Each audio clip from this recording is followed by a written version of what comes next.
Assalomu alaykum hammaga. Bugun bizlarda 2021-yil Equinox avtomobili. Bunga kalotka qo'ygan ekanlar. Shunda tormozlari ABS ishlaganga o'xshab urib qoladi, даже ishlamaydi почти tormozi. Buni kompyuterdan diagnostika apparatdan adaptatsiya qilib bo'lmaydi. Buni qilish yo'lini o'rgataman. Shunday mashina kelgan vaqtida tormozni bosib mashina zavod qilamiz. Zavod qilgandan keyin sirazi o'chiramiz. O'chirgandan keyin start stop knopkani o'zi 10 sekund bosib tursak, kalit ochiladi polni. Ochiladi. Ochilgandan keyin start stop knopkani bir marta bosib o'chiramiz и 10 minut kutamiz. O'chish holatida 10 minut kutiladi.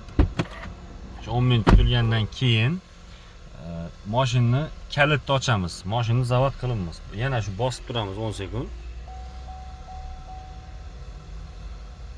10 sekund bosib tursangizlar, kalit ochiladi. Ochilgandan keyin endi tormoz pedalni qattiq kuchli bosib 20 sekund ushlab turamiz.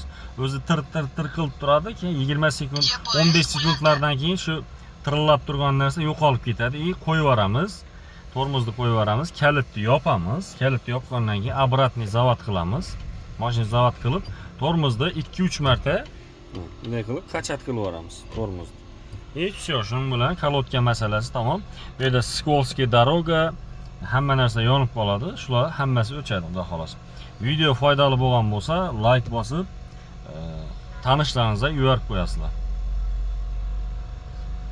Endi videoni ko'rdi, hamma Equinox olsak bo'ldi.